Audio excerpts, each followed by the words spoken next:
الله الرحمن الرحيم. الحمد لله رب العالمين، والصلاة والسلام على سيد المرسلين وعلى آله وصحبه أجمعين. أما بعد، فأعوذ بالله من الشيطان الرجيم. بسم الله الرحمن الرحيم. وسارعوا إلى مغفرة من ربكم وجنة عرضها السماوات والأرض أعدت للمتقين. صدق الله العظيم.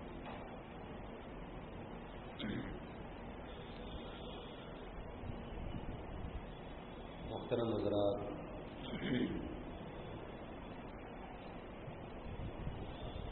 حدیث شریف میں آتا ہے، ترمذی شریف کی روایت ہے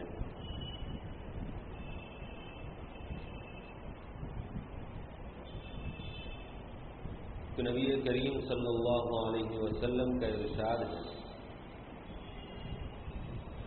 کہ قیامت قائم نہیں ہوگی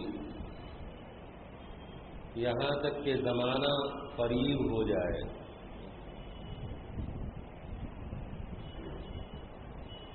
زمانہ قریب ہو جانے کا مطلب ایک تو یہ ہے کہ زندگی بہت تیزی سے گزر جائے،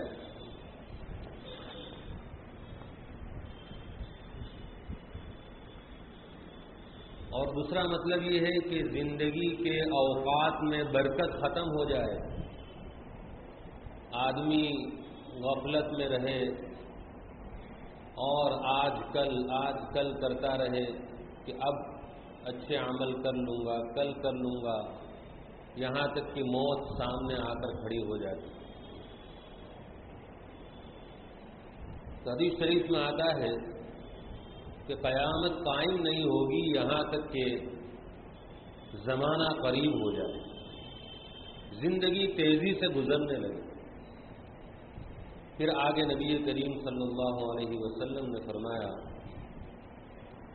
کہ سال یہ مہینے کے برابر ہو جائے.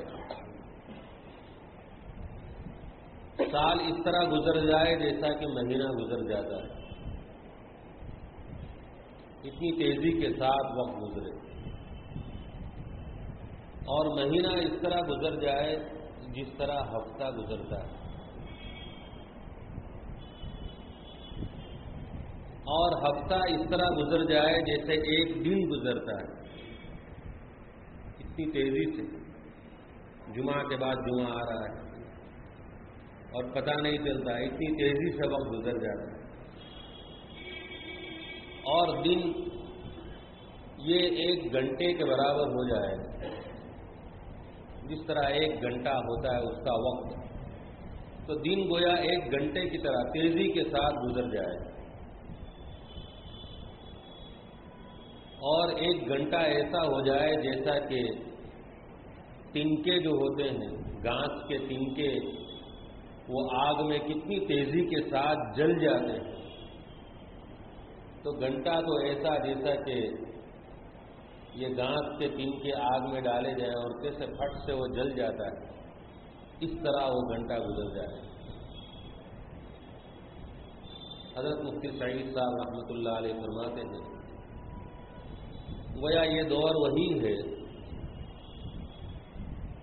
کہ زندگی کے اوقات میں برکت نہیں رہی اور زندگی کے اوقات بہت تیزی سے گزر رہے ہیں. اس لیے ہم لوگوں کو چاہیے کہ ہم ان اوقات کی قدر کر لیں اور اس کو صحیح وصول کر لیں اور ان کاموں کے اندر اس کو لگا دیں جن سے اللہ کی طرف سے بخشش اور جنت کا وعدہ ہے. چنانچہ اللہ تعالیٰ فرماتے ہیں وَسَارِعُوا إِلَى مَغْفِرَةٍ مِّن رَّبِّكُمْ. اللہ تعالیٰ فرماتے ہیں کہ تم مغفرت کی طرف بھاگو، یعنی ان اعمال صالحہ، ان اچھے کاموں کا اہتمام کرو جس سے اللہ تعالیٰ کی طرف سے بخشش اور مغفرت کا وعدہ ہے. وسارعوا إلى مغفرة من ربكم، کہ تم بھاگو بخشش کی طرف اپنے رب کی بخشش اور معافی کی طرف، مغفرت کی طرف دوڑو اور بھاگو. یعنی وہ اعمال صالحہ، وہ اچھے نیک عمل کرو جن سے اللہ تعالیٰ کی طرف سے مغفرت اور بخشش ملتی ہے.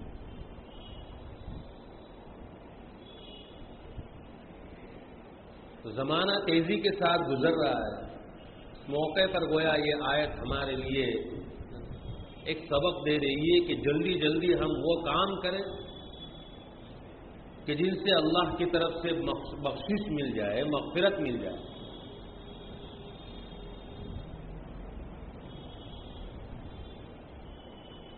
ہماری دوڑ کہاں لگنی چاہیے وہ قرآن نے بیان کر دیا.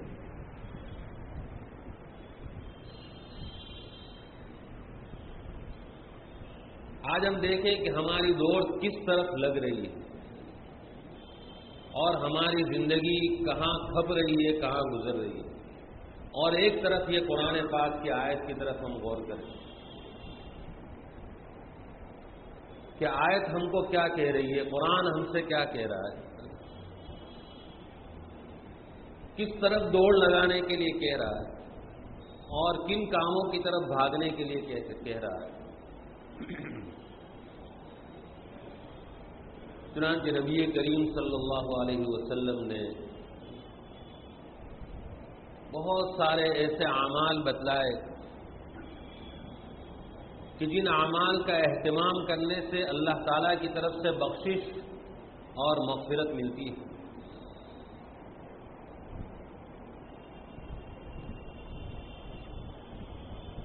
چنانچہ حدیث شریف میں آتا ہے، ترمذی شریف کی روایت ہے، نبی کریم صلی اللہ علیہ وسلم نے اس وضو پر جو ہم عام طور سے نماز کے لیے کرتے ہیں اس کی کتنی بڑی فضیلت بیان فرمائی. یہ وہ عمل اور وہ کام ہے جس سے اللہ تعالیٰ کی طرف سے مغفرت اور بخشش ملتی ہے. چنانچہ حدیث شریف میں نبی کریم صلی اللہ علیہ وسلم کا ارشاد ہے کہ جب آدمی وضو کرتا ہے اور وضو کے اندر اپنے چہرے کو دھوتا ہے تو اس کی دونوں آنکھوں سے جو گناہ ہوئے ہیں اللہ تعالیٰ اس کو معاف فرما دیتا ہے. اور جب وہ اپنے دونوں ہاتھوں کو دھوتا ہے تو ہاتھوں سے جو گناہ ہوئے اللہ تعالیٰ ان کو معاف فرما دیتے ہیں، یہاں تک کہ جب وضو پورا ہوتا ہے تو وہ گناہوں سے پاک صاف ہو جاتا ہے. یہ اللہ تعالیٰ کی طرف سے بخشش اور مغفرت ملی وضو کرنے پر.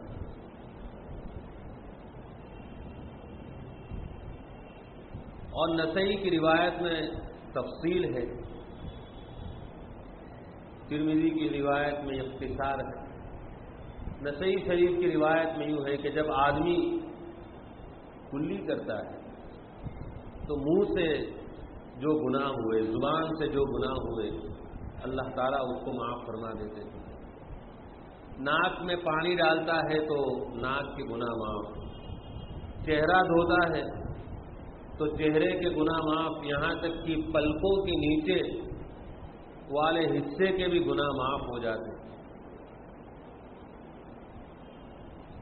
اور جب ہاتھوں کو دھوتا ہے تو اس کے گناہ معاف، سر کا مسح کرتا ہے تو اس کے اور کانوں کے گناہ معاف، اور پاؤں دھوتا ہے تو پاؤں کے گناہ معاف، یہاں تک کہ ناخن کے نیچے والا حصہ بھی گناہوں سے پاک صاف ہو جاتا ہے. اب وضو کر کے اب جو قدم مسجد کی طرف آ رہے ہیں اور وہ نماز پڑھے گا وہ مزید برا، اس کی الگ فضیلت کی ہے. تو وضو سے تو گناہوں سے پاک صاف ہو گیا، اب یہ مسجد کی طرف آ رہا ہے اور نماز پڑھ رہا ہے تو اس کی فضیلت اور ثواب وہ علیحدہ اس کو ملے گا. یہ مغفرت والے اعمال نبی کریم صلی اللہ علیہ وسلم نے بیان فرمایا. لہذا ایسے موقع پر جب کہ زندگی کے اوقات میں برکت نہیں، اور حالات ایسے کہ ہر ایک کی زبان پر ہے کہ پتہ نہیں کیا ہوگا، اب ایسے وقت میں نماز کو چھوڑنا اور اتنی بڑی فضیلت سے محروم ہو جانا، یہ ہمارے لیے کتنی بڑی ناکامی اور محرومی کا ذریعہ ہو، جبکہ ہر ایک یہ کہہ رہا ہے، اپنی زبان سے کہہ رہا ہے کہ پتہ نہیں کیا ہو، کب وقت آ جائے اور میں چلا جاؤں۔ یہ تو چاہے حالات موافق ہو یا موافق نہ ہو، یہ استحضار تو ہونا ہی چاہیے، لیکن قدرت کا ایسا نظام کہ ایسے حالات پیدا ہو گئے کہ ہر ایک کو موت کا استحضار یہ حاصل ہو گیا، تو پھر ضرورت ہے کہ اب ان کاموں کی طرف ہم تیزی کے ساتھ دوڑیں جس سے اللہ کی طرف سے بخشش اور مغفرت ملتی ہے، اور وہ یہ وضو والا عمل اور نماز والا عمل ہے کہ ہماری یہ فکر ہو کہ ہماری کسی بھی طرح کوئی نماز نہ چھوٹے، ہر نماز ہماری جماعت کے ساتھ تکبیر اولیٰ کے ساتھ یہ ہونی چاہیے۔ اسی لیے اس آیت کی تفسیر میں معارف القرآن میں حضرت مفتی شفیع صاحب رحمۃ اللہ علیہ نے کہ اپنے رب کی مغفرت کی طرف دوڑو، وسارعوا الی مغفرۃ من ربکم کی تفسیر میں بعض مفسرین کا قول نقل کیا ہے کہ تکبیر اولیٰ کی طرف دوڑو، کہ تمہاری نماز کی تکبیر اولیٰ نہ چھوٹے، تکبیر اولیٰ کا اہتمام آ جائے۔ یہ اپنے رب کی مغفرت کی طرف بھاگنا اور دوڑنا ہے۔ اور بعض مفسرین فرماتے ہیں کہ اللہ کے فرائض کی طرف دوڑو، اپنے رب کی مغفرت کی طرف، یعنی اللہ کے فرائض جیسے نماز، یہ اللہ کی طرف سے ایک فریضہ ہے، تو گویا تم بخشش چاہتے ہو تو نماز کی طرف دوڑو اور بھاگو۔ جب آدمی نماز کا اہتمام کرتا ہے تو ایک نماز سے دوسری نماز کے درمیان کے گناہوں کو اللہ معاف فرما دیتے ہیں۔ پھر جمعہ کی نماز آئی، جمعہ کی نماز کا اہتمام کیا تو ایک جمعہ سے دوسری جمعہ تک کے گناہوں کو اللہ تعالیٰ معاف فرما دیتے ہیں۔ یہ سب بخشش والے اعمال ہیں، اس کا ہم کو زیادہ سے زیادہ اہتمام اور فکر کرنی چاہیے۔ نمازوں کے ساتھ ساتھ نبی کریم صلی اللہ علیہ وسلم نے کچھ اذکار بھی بتائے، ذکر بھی ہم کو بتلائے